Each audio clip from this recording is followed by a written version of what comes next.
صلی اللہ علیہ وسلم کے وصال ظاہری کے ایام قریب آئے تو حضور نے سرخ پٹی باندھی، تیز بخار ہے نبی کریم کو، دو صحابہ سہارا دے کے مسجد میں لائے، نبی پاک علیہ السلام کو بظاہر سہارا دے کے لایا گیا۔ کریم رسول نے لوگوں کو جمع کیا، حضور آج کیا ہونے والا ہے، آج کیا کہا جائے گا، آج کس لیے میٹنگ بلائی ہے؟ نبی کریم کے کل صحابہ جب مسجد میں جمع ہوئے تو کھچا کھچ مسجد بھری ہے۔ وصال ظاہری سے چند یوم پہلے کی بات، نبی پاک نے فرمایا آج تمہیں کوئی جہاد کی ترغیب نہیں دینی، آج کوئی نیا پیغام نہیں دینا، آج تمہیں بتانا ہے کہ رب نے اپنے بندے کو اختیار دیا ہے، چاہے تو دنیا میں رہے، چاہے تو اس کی بارگاہ میں حاضر ہو جائے۔ اس عبد نے بارگاہ ربوبیت کی طرف لوٹنے کا ارادہ کر لیا ہے۔ حضرت صدیق اکبر رونے لگے تو صحابہ نے کہا تمہیں کیا ہوا؟ کہنے لگے سمجھ نہیں رہے، کسی کی بات نہیں کر رہے، نبی پاک تو اپنی بات فرما رہے ہیں، اس نے جانے کا ارادہ کر لیا۔ سنیے میرے بھائی، محبوب پاک نے فرمایا بھائی کسی شخص کو میری طرف سے کوئی تکلیف پہنچی ہو تو بدلہ لے سکتا ہے، بدلہ لے سکتا ہے، کسی کو تکلیف پہنچی ہو۔ صحابہ پھوٹ کے رونے لگے، محبوبہ کرم ہی کرم ہوا ہے، رحمت ہی رحمت آئی، آپ کے بارے میں گمان کرنے والا بھی دائرہ ایمان سے نکل جائے۔ حضور آپ کیا فرما رہے ہیں؟ فرمایا نہیں بھائی اٹھو۔ پیچھے سے جناب عکاشہ بن محصن اٹھے، ہاتھ کانپتے ہیں آگے بڑھے، کہنے لگے یا رسول اللہ، ایک جنگ کے موقع پر آپ نے درہ مارا تھا، ننگی پیٹھ پر صفیں سیدھی کراتے، بات دل میں رہ گئی ہے، میں نے بدلہ لینا ہے۔ نبی کریم نے فرمایا بلال دوڑ کے جاؤ، فاطمہ کے گھر درہ پڑا ہے، درہ لاؤ۔ سیدنا بلال حبشی کہتے میں گیا، دستک دی سیدہ طیبہ طاہرہ، حضرت فاطمہ فرمانے لگی بلال کیسے آئے ہو؟ اماں جی وہ درہ چاہیے تھا۔ سیدہ کو تشویش ہوئی، کہنے لگے بلال نہ تو جنگ پہ جانا ہے، نہ جہاد ہے، نہ کوئی ایسا موقع ہے، حضور کی تو طبیعت مبارک بظاہر بڑی علیل ہے، درہ کیا کریں گے؟ حضرت بلال عرض کرنے لگے اماں جی ایک صحابی بدلہ لینے لگے ہیں، صاحب طبقات نے جملے لکھے ہیں، کہتے ہیں بی بی صاحبہ نے درہ بھی دیا اور امام حسن حسین کو بھی باہر نکالا۔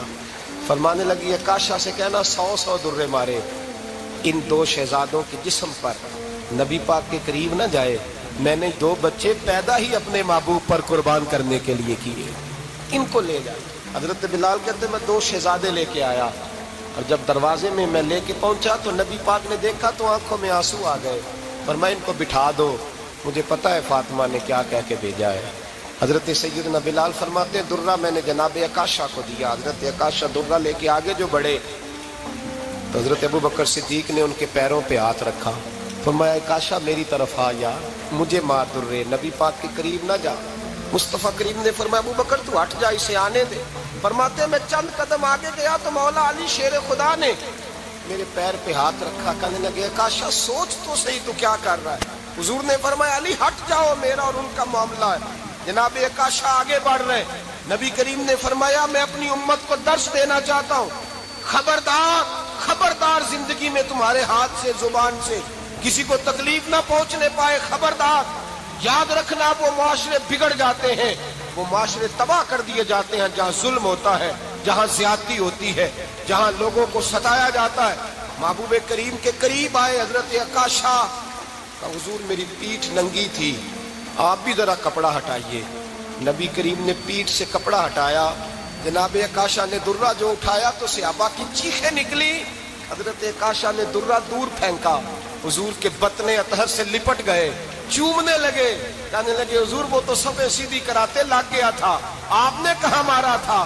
یا رسول اللہ میں تو بہانہ بنا رہا تھا کہ جاتی دفعہ مجھے وجود چومنے کا موقع نصیب ہو جائے، مجھے یہ موقع نصیب ہو جائے۔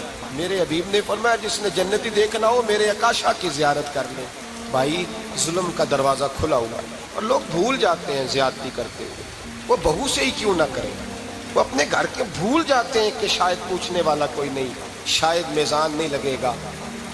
ایران کے بادشاہ نے اپنے بیٹے کو پڑھانے کے لیے ایک استاد صاحب کا بندوبست کیا۔ استاد صاحب کو کہا کہ میرے بچے کو دین پڑھائیے، میں چاہتا ہوں کل اس نے عنان حکومت کو سنبھالنا ہے تو یہ دین سے آگاہ ہو جائے، اس کو کچھ سکھائیے پڑھائیے۔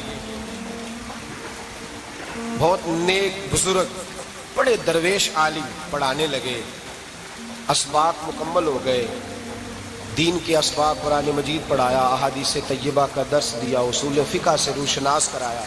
جب بچے نے مکمل تعلیم حاصل کر لی اور آمین ہو گئی، دستار ہو گئی، فارغ ہو گئے، تو پھر ایک دن استاد صاحب نے کہا بیٹے کل تم نے ضرور آنا ہے، کچھ بات کرنی ہے۔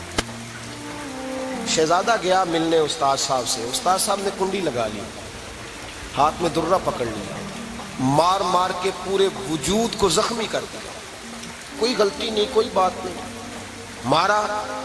اب بچہ آیا آ کے بادشاہ سلامت سے کہا کہ ابا جی سمجھ نہیں آئی، بڑا مارا ہے استاد۔ تو سیانے تھے نا بادشاہ، یہاں تو قاری صاحب روز کٹہرے میں کھڑے ہوتے ہیں، مولوی صاحب آپ نے میرے بچے کو کیوں مارا ہے؟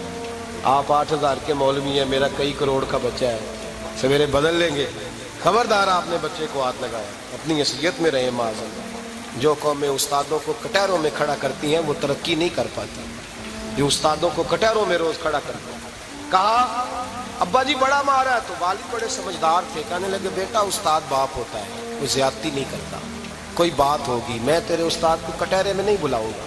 اماں سے بات کی، اماں کہنے لگی بیٹا میں تیرے باپ سے کیسے بات کروں، ڈرا۔ وقت گزر گیا، 22 سال بیت گئے، 22 سال گزر گئے، بادشاہ کا انتقال ہوا، شہزادہ تخت پہ بیٹھا، پہلا حکم یہ دیا کہ میرے استاد کو بلاؤ، پہلا حکم۔ استاد جی بوڑھے ہو گئے تھے، چھڑی کے اوپر ٹیک لگا کے آئے اور بھویں سفید ہو کے جھک گئی تھیں، یوں آنکھ کھول کے بڑی مشکل سے دیکھا، کہنے لگے شہزادے حکم ہو۔ کم میں شہزادہ نہیں، اب میں بادشاہ بن گیا ہوں۔ استاد جی 22 سال بیت گئے، آپ نے مارا تھا، پر وہ درد چونکہ زیادتی کی تھی، میرا قصور کوئی نہیں تھا، تو نہ میری روح سے درد گیا ہے نہ میرے جسم سے گیا ہے، میں بے اختیار تھا، پوچھ نہیں سکتا تھا، آج با اختیار ہوا ہوں۔ سب سے پہلے پہلا حکم آپ کو دیا، بلایا ہے، بتائے کیوں مارا تھا، کیوں مجھے مارا تھا، میری زیادتی بتائے۔ تو استاد، بوڑھے استاد کی آنکھیں آنسوؤں سے بھر گئیں، کہنے لگے بیٹے بس آج کے دن کے لیے مارا تھا، یہ جو دن آ گیا نا میری زندگی میں اس لیے مارا تھا، یہ میں چاہتا تھا میری زندگی میں وقت ہے، آج کے بس میری مراد پوری ہو گئی۔ کہا صاحب کس لیے، مجھے بھی سمجھائے۔ آپ فرمانے لگے کتنی دیر ہو گئی تجھے مار کھائے ہوئے، کتنا زمانہ بیت گیا؟ کہنے لگا 22 سال۔ فرمایا زخم بھولے تو نہیں، درد ختم تو نہیں ہوئی، تمہیں بات 1 منٹ کے لیے بھی تمہارے حافظے سے محو تو نہیں ہوئی؟ کہا استاد جی روز رات کو یاد آتی، روز خیال آتا تھا۔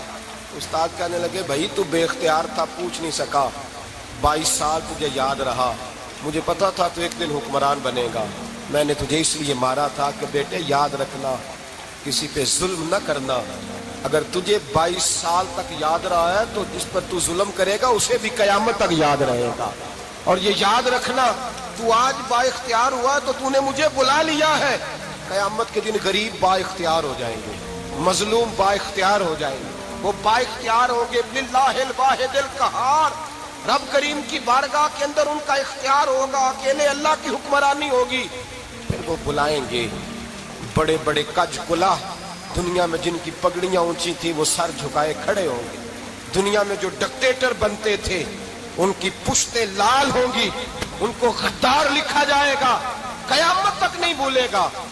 ظلم کرنا تو سوچ سمجھ کے کرنا، اتنا کرنا جتنا تم سہ سکتے ہو، اتنی زیادتی کرنا جتنی قیامت میں تم برداشت کر سکتے ہو۔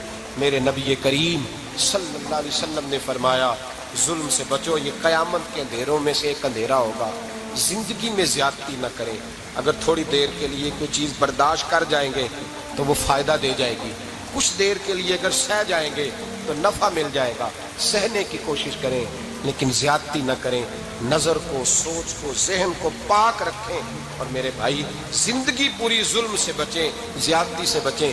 امیر المومنین حضرت جناب سیدنا عمر فاروق رضی اللہ تعالیٰ عنہ رات گھر میں تھے تو رونے لگے، بڑی دیر تک روتے رہے، والدہ اٹھی تو صاحبزادے سے کہنے لگی پتہ کرو تمہارے باپ کو کیا مسئلہ ہے۔ شہزادے آئے، کہنے لگے امیر المومنین والد گرامی کیا ہوا؟ تو حضرت عمر فاروق کہنے لگے بیٹا اپنی اماں کو بلاؤ۔ والدہ آ گئی، کیا بات ہے؟ کچھ طبیعت خراب ہے تو حکیم کا بندوبست کیا جائے۔ تو حضرت عمر کہنے لگے کچھ بھی نہیں، آج مسجد سے نکلا ہوں تو نبی پاک کے صحابہ میری تعریفیں کر رہے تھے۔ یہ حضرت فاروق اعظم کے وصال کے قریب کے دن ہے، تعریف تو حضرت یہ رونے کی بات ہے کہ خوش ہونے کی؟ آپ فرمانے لگے نہیں، سوچتا ہوں باہر تو میں اچھا رہا ہوں، پتہ نہیں گھر میں ہی کوئی زیادتی نہ ہو گئی ہو، پتہ نہیں تمہارے ساتھ بھی میرے معاملات ٹھیک تھے کہ نہیں۔ صحابہ تو تعریف کرتے ہیں، رو رہا ہوں تمہاری وجہ سے نہ الجھ جاؤں، بیوی ہی نہ کہے میرا حق ہی ادا نہیں کیا۔ یہ لفظ کہتے کہتے پہاڑ ہے یہ شخص، کیسر و کسرا کانپتے ہیں۔ حضرت عمر رو پڑے، بی بی سے کہنے لگے مجھے اللہ کی رضا کے لیے معاف نہیں کر دیتی؟ میرے اوپر بوجھ تھا امت کا، میں ساری رات مدینے کی گلیوں میں پھرتا تھا، دن سارا مسجد میں گزرتا تھا، میں تجھے وقت نہیں دے پایا، معاف نہیں کر دیتی؟ تو زوجہ کہنے لگی نہیں عمر، میں نے بھی زندگی میں اپنا کوئی سکھ چین نہیں دیکھا، کوئی چاؤ پورا نہیں کیا، میں کیسے معاف کر دوں؟ میں نہیں معاف کرتی۔ حضرت عمر زمین پہ بیٹھ رونے لگے، کہنے لگے چل معاف کر دے۔ کہنے لگی ایک وعدہ کرو، قیامت کے دن رب کریم کی بارگاہ میں میری سفارش کرو گے؟ اللہ کی بارگاہ میں عرض کرو گے کہ اللہ اچھی تھی، مجھے کپڑے دھو کے دیتی تھی، روٹی پکا کے دیتی تھی، میری عزت کی محافظ تھی؟ جناب عمر کہنے لگے تیرے ساتھ وعدہ ہے، رب اپنے فضل سے عمر کو جنت دے گا تو عمر تجھے جنت میں ساتھ لے کر کے جائے گا، تیرے ساتھ وعدہ ہے۔ کہ بھائی جن کے دلوں میں احساس تھا کہ ہم سے کوئی زیادتی نہ ہو جائے کسی جگہ، وہ تو یہاں تک معاملہ کرتے تھے، یہاں تک ان کا خیال رہتا تھا۔ عزیزو، ایک تو نظر میں حیا پیدا کریں، والدین کی بہت بڑی ذمہ داری ہے۔ لاکھوں بچے مرضی کی شادیاں کر رہے ہیں، ہزاروں گھر اجڑ رہے ہیں، یہ وہ والا زہر ہے جو ہر گھر میں تیزی سے پھیلتا چلا جا رہا ہے۔ پہلے ہم کہتے تھے کہ بچہ باہر نہ نکلے، اب کہتے ہیں اللہ کہیں موبائل لے کے تنہا نہ بیٹھ جائے، کہیں تنہا نہ بیٹھ جائے، کیا بنے گا اس کا اگر یہ گندگی اور یہ ایسا نشہ ہے جو اجاڑ کے رکھ دے۔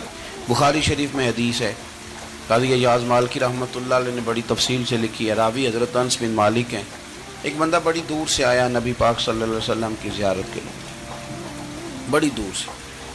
عرب کے جو سردار ہوتے تھے ان کے بڑے ناز نخرے ہوتے تھے، وہ خیر آج بھی ہیں، پروٹوکول کا ماحول آج بھی، یعنی وزیر صاحب کے آگے دو چار گاڑیاں نہ ہوں تو ان کو مزہ ہی نہیں آتا، پولیس والے آگے پیچھے بھاگیں تو، حالانکہ ان کو نہیں پتا کہ جو پولیس والے آگے پیچھے بھاگ رہے ہیں نا، یہ حکومت بدلی تو گرفتار کرنے بھی انہوں نے آنا ہے، لیکن وہ بڑا مزہ آتا ہے جب لوگ گاڑی کے پیچھے بھاگتے ہیں۔ کیا بات ہے جناب، بڑی بات۔ اور ہماری طبیعتوں میں پتہ نہیں کون سی، تو نبی پاک صلی اللہ علیہ وسلم کی خدمت میں وہ شخص بڑی دور سے آیا، تو عرب کے بادشاہوں کا مزاج تھا، پروٹوکول بڑا چاہتے تھے، ان کا تو یہ طریقہ تھا کہ حکمرانی کرنی ہے جیسے بھی ہو۔ اگر کسی غلام نے دھوپ میں بندھا رہ گیا، اونٹ اور چھاؤں میں نہیں باندھا تو درے مارتے تھے، اور اگر اس نے کھول کے باندھ دیا تو پھر بھی مارتے تھے، کہتے تھے اتنا سیانہ ہو گیا تو انہیں پوچھا ہی نہیں، خود بخود ہی باندھ دیا۔ وہ شخص حضور کی بارگاہ میں آیا، اور بہت سارے لوگوں کے پاس کیونکہ وہ جاتا تھا اپنے سربراہ کا پیغام لے کے، تو وہ کانپ رہا ہے جب حضور کی بارگاہ میں گیا، ڈر رہا ہے۔ اب ذرا بات کو سمجھنا، نبی پاک صلی اللہ علیہ وسلم نے اس سے فرمایا کیوں ڈرتے ہو؟ سادہ آدمی ہے، دیہاتی ہے، بدو ہے۔ اللہ کے رسول نے تھپ کی دی، کیوں ڈرتے ہو؟ تو کہتے ہیں حضور مجھے آداب نہیں آتے اور مجھے ڈر آتا ہے، کوئی بات اگر ایسی ہو گئی، آپ مدینے کی حکومت کے سربراہ ہیں، تو کہیں آپ ناراض نہ ہو جائیں۔ حضرت انس بن مالک فرماتے ہیں بات کہاں کی تھی، پہنچ کہاں گئی؟ جب اس نے یہ کہا نا کہ آپ تو حکومت کے سربراہ ہیں، کہیں کوئی غلطی نہ مجھ سے ہو جائے، تو نبی پاک کی آنکھوں میں آنسو آ گئے، حضور رونے لگے، اور نبی پاک صلی اللہ علیہ وسلم فرمانے لگے نہ بھائی، تو کسی حکومت کے سربراہ کے پاس نہیں آیا، نہ تو اس بیٹے کے پاس آیا ہے جس کی ماں گوشت کے خشک ٹکڑے کھا کے بھی گزارا کر لے۔ میں تو ایک غریب ماں کا بیٹا ہوں،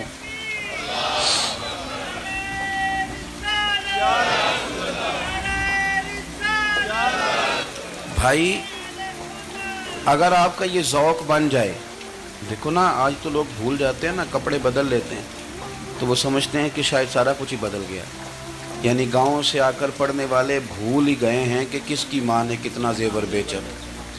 لوگ بھول جاتے ہیں چیزوں، اپنے ماضی کو یاد رکھیں، آپ لوگوں کے ساتھ پیار کریں، آپ لوگوں کو موقع دیں، آپ تھوڑی سی اور کوشش کریں اس شخص تک جانے کی جو آپ کو مایوس نظر آ رہا ہے، پریشان نظر آ رہا ہے۔ یہ ہمیں میلاد والے محبوب صلی اللہ علیہ وسلم نے درس دیا۔ ایک اور پہلو، حضور سید عالم صلی اللہ علیہ وسلم نے، ہمارے ہاں نا ابھی بھی برادری کی تقسیم ہے، ابھی اور کچھ میں نے ایسے کمزور لوگ بھی دیکھے. یہ اس طرح کی حرکتیں ہارے ہوئے لوگ کرتے ہیں. ہارے ہوئے لوگ جو اپنے آپ کو سمجھتے ہیں کہ میں کوئی بڑا آدمی ہوں. بڑا آدمی تو اپنے اخلاق سے ہوتا ہے, اپنے کردار سے ہوتا ہے, اپنی سخاوت سے ہوتا ہے, لوگوں سے پیار کرنے سے ہوتا ہے. باقی یہ کہ بیٹھ کے کہانی سنانا کہ میں بڑا کچھ کرتا ہوں, تو جو کچھ کرتا ہوتا ہے اسے سنانے کی کوئی ضرورت. ایک وہ بہت سارے لوگ آپ تعزیت کرنے جائیں نا والد کے انتقال کے بعد, تو ان بیچاروں کو بتانا پڑتا ہے کہ ابا جی میرے بغیر دوائی نہیں کھاتے تھے.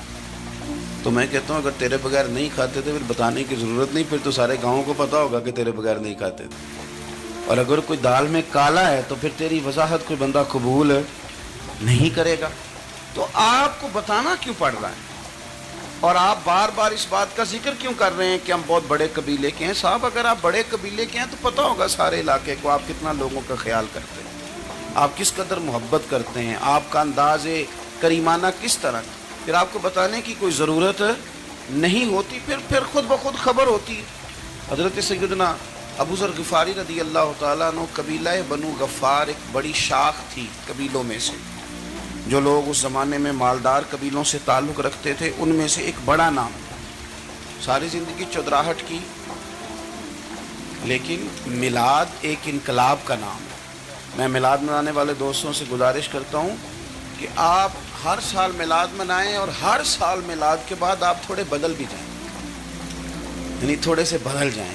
کچھ لوگ کہیں یار یہ داڑھی میں نے نا 12 ربیع الاول والے دن رکھی تھی, یہ میری میلاد والی داڑھی ہے. اور داڑھی رکھیں بھی نبی پاک کی مرضی کی. کس کی مرضی کی؟ نہ ناراض ہو جائے جی میں ٹور چلا بس. کس مرضی کی جی؟ اپنی مرضی کے نہیں. داڑھی کا وزن کو نہیں ہوتا کہ پوری مٹھی رکھیں گے تو آپ کو کوئی دقت ہوگی, دیکھو کوئی وزن نہیں. پوری رکھیں, جو حضور کا طریقہ مبارکہ ہے جو ہمیں ملتا ہے اس پر آپ توجہ فرمائیں. تو میں جو بات عرض کرنے جا رہا ہوں وہ میلاد انقلاب ہے. حضور سید عالم صلی اللہ علیہ وسلم کی بارگاہ میں آنے سے پہلے لوگ کچھ اور ہوتے اور یہاں سے ہو کے جاتے تھے, تو پھر ان میں تبدیلی آتی. میں سارا دن کرامتیں سناؤں نا کسی کو اپنے پیر صاحب کی, اور اپنے گھر میں بھی کہ میرے حضرت بڑے, میرے استاد بڑے, لیکن بیوی کے ساتھ اگر میں ترش لہجے میں بات کروں گا تو وہ کہے گی اے سکھاندے نے تینوں پیر صاحب. دوست کہیں گے یہ سکھاتے ہیں آپ. آپ کی کہانیاں نہیں چلتی, آپ کا کردار چلتا ہے. حضرت ابو ذر غفاری رضی اللہ تعالیٰ عنہ فرماتے ہیں چونکہ میں چودھری تھا, سیدنا بلال حبشی رضی اللہ تعالیٰ عنہ کے پاس میں بیٹھا تھا. کسی بات میں بات آگے بڑھی اور بڑھتے بڑھتے بات شکنجی تک چلی گئی. رائے کے اختلاف نے باتوں میں تلخی پیدا کر دی, اور جب تھوڑے لفظ اور تیز ہوئے تو میں نے انہیں کہہ دیا چپ کر, تو ابشن کا بیٹا ہے. کس کے بیٹے تھے حضرت بلال؟ کہتے ہیں جب انہوں نے مجھے کہا تو میرا دل بڑا ٹوٹا, کہ میں نے ارادہ کیا کہ میں نے حضور کی بارگاہ میں نہیں عرض کرنی. اب ہر بات کی ہم حضور کی بارگاہ میں شکایت کریں, لیکن میں جا کے مسجد میں بیٹھا, اور جب سرکار آئے نا, ارادہ نہیں تھا کہ عرض کروں گا, لیکن حضور کا چہرہ دیکھا تو دکھ میرا خود ہی تازہ ہو گیا. رونے کا بھی تو تب ہی مزہ آتا ہے نا کوئی اپنا ملے تو. فرماتے ہیں کہ میرے آنسو نا بغیر اختیار کے چھلک پڑے, اور میں کھل کے روئے, کھل کے. قربان جاؤں محبوب کے, بھی حضور نے پاس نہیں بلایا بلکہ نبی پاک اٹھ کے خود میرے پاس آئے اور مجھے کندھوں سے پکڑ کے سینے سے لگایا, اور جب میں کھل کے رو لیا تو حضور میرے آنسو پوچھنے لگے. کچھ شعر ایسے ہوتے ہیں جو کسی نے کہے ہوتے ہیں, اور کہنے والا جو ہوتا ہے وہ صاحب حال ہوتا ہے, تو اس میں کچھ خوبصورتی زیادہ ہی ہو جاتی ہے. ایک پنجابی کے شاعر ہمارے گجرات میں گزرے, بزرگ تھے, ان کا ایک شعر ہے, وہ کہتے ہیں ایک باری میری آنکھیاں چوں اونا نے اتھرو پونجے سن. ایک باری میری آنکھیاں چوں اونا نے اتھرو پونجے سن, ہن تے چسکا پہ گیا رونے دا. ایک باری میری آنکھیاں چوں اونا نے اتھرو پونجے سن, ہن تے چسکا پہ گیا رونے دا, تے ہر ویلے آہو زاری دا. تو میں روز رونے لگا ہوں, مزہ ہی بڑا آیا ہے جب سے محبوب نے چپ کرانا شروع کیا. میرے عزیز, اور پھر حضرت بلال حبشی رضی اللہ تعالیٰ عنہ چونکہ حضور کے غلام تھے اور انہیں پتہ تھا کہ سرکار میری ناز برداری کرتے ہیں, حضور نے چپ کرایا. فرمایا کیوں روتے ہو؟ تو عرض کرنے لگے یا رسول اللہ صلی اللہ علیہ وسلم, اگر میں ابشن کا بیٹا ہوں تو میری تو غلطی کوئی نہیں نا, یہ تو تقسیم اللہ کی ہے نا. الذی خلقک فسواک فعدلک فی ای صورت ما شاء رکبک. جس طرح وہ چاہتا ہے، جس کو چاہتا ہے اس طرح کی اس کی صورت بنا دیتا ہے. تو مجھے ابشن کا بیٹا کہا جاتا ہے، میری غلطی کیا ہے؟ حضرت بلال نے بھی نہیں بتایا کس نے کہا ہے. لیکن نبی پاک صلی اللہ علیہ وسلم نے کیا فرمایا؟ امام یوسف صالحی نے لکھا ہے، ذرا غور کرنا بات پر، تسلیاں لوگ اور رنگ میں بھی دیتے ہیں پر یہ تسلی بڑی انوکھی ہے. حضور فرمانے لگے بلال اگر تو ابشن کا بیٹا ہے تو پریشان کیوں ہوتا ہے؟ کالے رنگ والی ماں کا بیٹا ہے تو پریشان کیوں ہوتا ہے اگر تیری والدہ کا رنگ کالا ہے تو؟ عرض کی حضور آپ کیا فرمانا چاہتے ہیں؟ تو سرکار فرمانے لگے میں 2 ماؤں کا بیٹا ہوں، ایک جناب آمنہ جنہوں نے مجھے پیدا کیا اور ایک حضرت ام ایمن جنہوں نے میری پرورش کی، مجھے بڑا کیا. حضور فرمانے لگے میری ماں آمنہ کا رنگ گورا تھا اور میری ماں ام ایمن کا رنگ کالا ہے. تو فرمایا اگر تجھے کسی نے کالے رنگ والی ماں کا بیٹا کہا تو اسے کہہ دینا مدینے والے محبوب کے بھی تو ایک والدہ کا رنگ کالا ہے، تو کہہ دینا. حضرت بلال کہتے ہیں کہ وہ اس طرح کی تسلی تھی، طفل تسلیاں نہیں جس طرح کی ہمیں دی جاتی، وہ اس طرح کی خوبصورت تسلی تھی کہ اس کے بعد میرا دل ایسا ٹھنڈا ہوا، پھر کسی کا تانا نہیں رہا، پھر کسی